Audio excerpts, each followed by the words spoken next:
Rumo à notícia aqui e todas as últimas atualizações vindo da Flórida, comunidade brasileira lá imensa, algo em torno de 400 mil brasileiros moram na Flórida. É claro que algumas regiões mais afetadas que outras, mas vamos aqui repercutir a destruição absoluta sendo causada pelo furacão Milton, que aterrorizou os moradores da Flórida, onde realmente a comunidade brasileira é colossal. A gente está falando de um furacão na categoria 3. Tudo bem que uma vez que ele atingiu o território floridiano, o furacão Milton perdeu força, mas ainda assim está deixando um rastro de destruição.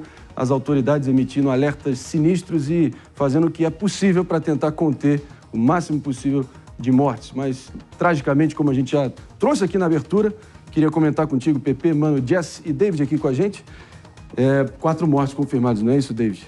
Exatamente isso, mas o que chama a atenção também, o que causa ainda mais devastação e o risco de mortes são as inundações, né? A gente viu aqui no Brasil, no caso do Rio Grande do Sul, diversas pessoas que também foram atingidas e agora os Estados Unidos sofrendo também com esse furacão. Você que esteve no Rio Grande do Sul, tudo bem que no momento ali de mais de contenção, depois do primeiro impacto devastador, você sabe que pode atingir um nível de altura que chega alguém de 1,80 m aqui como eu, vai ficar submerso. Tem realmente áreas que estão nesse nível. Vamos falar enfim, olhando adiante também, pelo alerta sinistro emitido pela Procuradora-Geral, por exemplo. Acho que, enfim, a posição da autoridade no momento de crise é sempre sobriedade e também sem ficar no alarmismo excessivo. Mas ela chegou a emitir um aviso dizendo para certas pessoas, cidadãos, em certas regiões, escreverem com um marca-texto no corpo delas o nome e a data de nascimento, caso os socorristas os encontrem mortos. É nesse nível. Jess, mano? É muito triste, né? É inevitável lembrar daquela tragédia do furacão Katrina, que gerou um rastro de destruição e a gente espera que não chegue naquele nível, mas as imagens que chegam são muito assustadoras, né? Parece que a natureza não tem piedade da humanidade. Vamos seguir então, que a gente tem uma entrevista aqui, nada melhor do que a gente ouvir de quem realmente está sentindo na própria pele e na mente também toda essa angústia, né? Quem está realmente na rota do furacão Milton nesse exato momento. E a gente vai trazer aqui para bater um papo, começando bem o nosso Morning Show, com o Vitor Pila. Ele que é tenista, também é influenciador digital, mora em Lakeland, que fica entre Orlando e Tampa, né? Uma das cidades que, pelo visto, pode ser das mais afetadas pelo fenômeno climático. Tudo bem, Vitor? Muito obrigado pela sua presença aqui, à disposição de estar trazendo ali com precisão relatos de como pode estar sendo essas últimas horas aí. Traz para a gente aqui um retrato amplo e a gente já vai entendendo os próximos movimentos. Bom dia. Bom dia pessoal da Jovem Pan. O relato que eu posso dar é de angústia, de medo.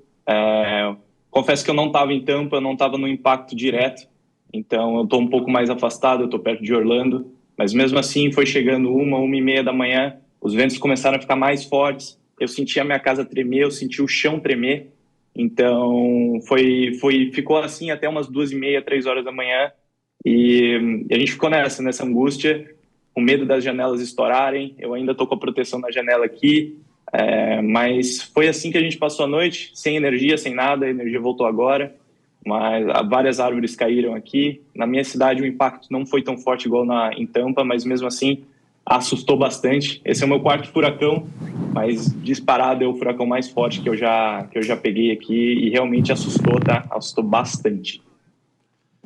A gente só pode imaginar também aí todo o terror que vocês possam estar passando, Vitor. Eu vou trazer aqui a nossa Jess Peixoto, que também vai te fazer uma pergunta.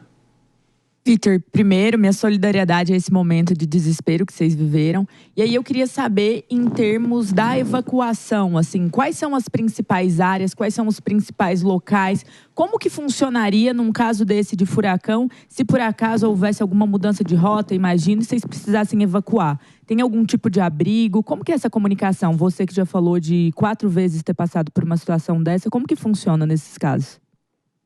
Então, como vocês devem ter visto, teve o pessoal da área de Tampa Bay ali recebeu um aviso de evacuação quase obrigatória. Então, o pessoal começa a evacuar, vai para as highways ali e fica um caos.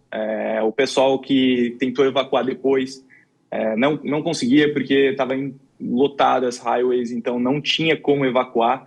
Caso o furacão tenha sua rota... a rota venha para a minha cidade aqui, a gente vai receber um alerta do governo. Eu recebi de madrugada vários alertas, toca uma sirene assim, e eles mandam um alerta ali no seu celular falando caso a gente tenha que evacuar para sair agora. Então a gente basicamente, se o furacão viesse para cá, a gente ia ter que sair no último minuto assim, vai para as estradas, vai para uma rota segura. Eles passam também algumas zonas que vocês podem ir, que a gente pode ir caso a situação fique pior ainda. Então a gente meio que vai se baseando nos alertas que o governo vai emitindo no nosso celular, assim. É impressionante aí algumas imagens que a gente vem recebendo aqui no Brasil, Vitor. Inclusive teve um estádio de beisebol que teve o seu teto, ainda bem que sem ninguém dentro dele, mas o seu teto completamente removido como se fosse uma tampa de uma lata. Chega a ser chocante nesse sentido. A gente está trazendo agora aqui ao vivaço também no Morning Show, pessoal, o nosso querido Fabrício Naes, que sempre no rastro da informação, da geopolítica, da política internacional, e com certeza tem mais detalhes sobre o que está acontecendo. E também, a palavra é sua, Fabrício, para engajar aqui com o nosso Vitor. Tudo bom, André? Bom dia para você. Pessoal, acompanha o Morning, Vitor. A gente acompanhava agora há pouco a coletiva do Ron DeSantis, governador da Flórida, falando sobre as operações nesse momento. Ele disse que o cenário atual não é o pior possível, que a situação poderia ser bem pior lá na Flórida, mas que felizmente o furacão perdeu um pouco de força, teve a intensidade diminuída, então os estragos devem ser um pouco menores do que o esperado ainda ontem à noite. Mas ainda assim a gente tem essa triste confirmação aí de 4 mortos. O Vitor estava falando da região de Orlando, não é isso, Vitor? Isso, a região aqui, a minha região é o condado de Polk County, fica a mais ou menos 40 minutos de Orlando. Eu estou um pouco mais perto de Tampa, então eu estou a menos de 1 hora de Tampa do que de Orlando. Então eu senti um impacto mais forte do que o pessoal de Orlando. Aí eu queria saber, Vitor, o governador Ron DeSantis falou bastante sobre isso, a prefeita de Tampa também mencionou a questão das enchentes, das inundações que podem acabar acontecendo, que são a grande preocupação nesse momento. Queria saber primeiro se você está numa área que é relativamente mais segura, um pouco, de repente, mais alta, livre de inundações, e qual que é a preparação que vocês têm para esse tipo de situação? Então, a região de Tampa ali, a área de Tampa Bay, perto da costa, alagou. Então, vocês conseguem ver vários vídeos assim do pessoal com a minha altura, 1,90, com a água aqui na testa. A situação está bem difícil lá, mas aqui na minha cidade, no meu condado, a situação é boa. A gente não tem alagamento, a gente não tem inundação. Eu estava com medo ontem porque estava chovendo demais, demais mesmo. Estava assustando a quantidade de água que estava acumulando aqui no condomínio. Mas eu não estou em zona de risco, não estou em zona de alagamento. A gente segue aqui totalmente atônitos aqui, enfim, emitindo todo tipo de sentimento positivo aí, se é que é possível diante de tamanha tensão, claro, Vitor, mas pelo menos a gente vai contando aí com São Pedro para poder dar uma força e encerrar esse pesadelo quanto antes com o menor prejuízo possível. A gente recebe informações que pelo menos o epicentro do próprio furacão acaba de sair oficialmente do território da Flórida, o que não removeu ainda a força do impacto que tem o furacão como um todo dentro da sua extensão. Então, isso é importante que, pelo visto, a gente pode estar caminhando, pelo menos no começo do fim, eu diria. Fabrício? Porque o furacão, ele costuma trazer, nesse caso, os ventos fortes, sim, a chuva, dentro de um raio de 200 quilômetros, ali aproximadamente, a partir do epicentro, do olho do furacão, né, por assim dizer.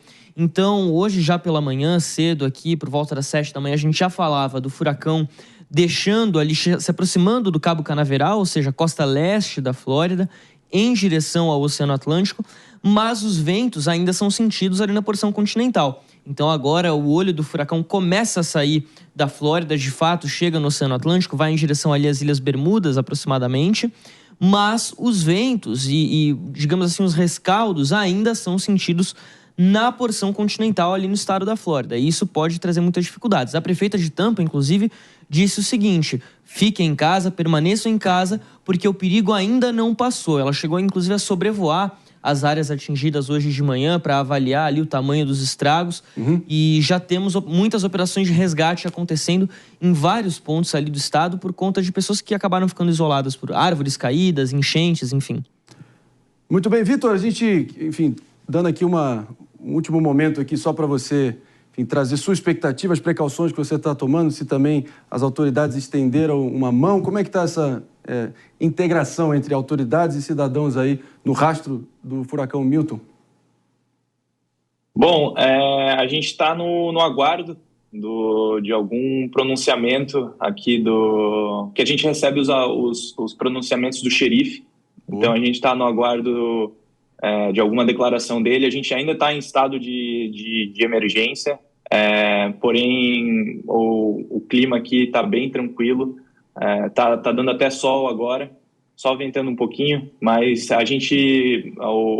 a população aqui, a gente vai esperar algum pronunciamento de alguma autoridade aqui para a gente poder tomar alguma decisão aqui.